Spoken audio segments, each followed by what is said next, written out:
আগরতলা পুর নিগমের মেয়র দীপক মজুমদার নিয়মিত বিভিন্ন উন্নয়নমূলক কাজ সরেজমিনে পরিদর্শনে বের হন।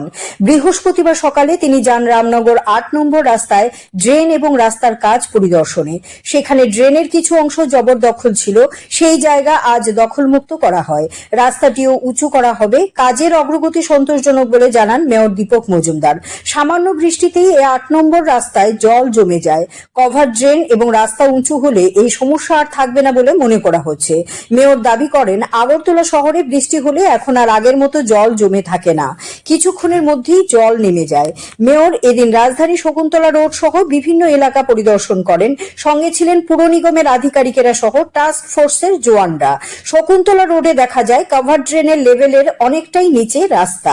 শহরে মেনলি আমরা প্রথম দিকে রামনগর বিধানসভা অন্তর্গত রামনগর ৮ নম্বর রাস্তায় পূর্ত দপ্তরের অধীনে যে কাজগুলি চলছে, ড্রেন নির্মাণ এবং রাস্তা, সেগুলি কাজ সরেজমিনে দেখলাম। কিছুটা জায়গায় অসুবিধা ছিল, দখল করা ছিল মানুষের, তারপর সেগুলো আলোচনা করে আজকে ফাইনাল হয়ে গেছে, তা দখলমুক্ত করা হচ্ছে।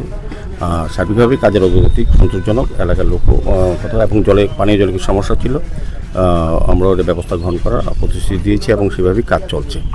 পরবর্তী সময় আমরা শকুন্তলা রোড আগরতলা শহরের প্রাণকেন্দ্র, যেখানে দীর্ঘদিন বছর ধরে বৃষ্টির জল জমে থাকতো, সেই থেকে সামনে রেখে একটা প্রজেক্ট করা হয়েছে, ড্রেন নির্মাণ করা হয়েছে, পাশাপাশি রাস্তাটায় উঁচু করা হচ্ছে। সেদিকে লক্ষ্য রেখে আমরা কাজ শুরু হয়েছে এবং কাজ খুব সুন্দরভাবে চলছে। সেটা আজকে পরিদর্শন আমরা বেরিয়েছি। আমার সঙ্গে আমাদের স্মার্ট সিটি সিও সাহেব আছেন, আমাদের কমিশনার সাহেব আছেন, আগরতলা মিউনিসিপাল কর্পোরেশন এবং অন্যান্য আধিকারিকরা আছেন। সার্বিকভাবে আমি বলবো যে খুব ভালো কাজ চলছে, দ্রুতগতিতে কাজ চলছে। সামনের বর্ষার আগেই আমরা শহরবাসীকে জল যন্ত্রণা থেকে অনেকটাই মুক্ত করতে পারবো। আরও এমনিতেই আমি বলবো যে অধিকাংশ ক্ষেত্রে এখন আগরতলা শহরে আগে অল্প বৃষ্টিতে যে জল জমতো, এখন বেশি বর্ষা হলেও সেই জল জমে না, কিছুক্ষণ থাকে। তাও কিন্তু আমাদের ড্রেনেজ সিস্টেম এতটা ভালো হয়েছে, নিকাশি ব্যবস্থা, যে সামনে বর্ষাতে ততটা জল হয়তো থাকবে না, শহরবাসী জল যন্ত্র থেকে মুক্ত পাবে। দ্বিতীয়ত, আমরা চিলড্রেন্স পার্কে কফি হাউস করার পরিকল্পনা গ্রহণ করেছিলাম, মাননীয় মুখ্যমন্ত্রীও পরিদর্শন করেছিলেন। তো সেই কাজ মধ্যে কিছুদিন বন্ধ ছিল, পুনরায় শুরু করার আমরা আলোচনা করে নির্দেশ দেওয়া হয়েছে। তো আগামী 2-3 মাসের মধ্যে কফি হাউসটা আগরতলা শহরবাসী, রাজ্যবাসীর কাছে তুলে দিতে পারবো, এই আমাদের বিশ্বাস।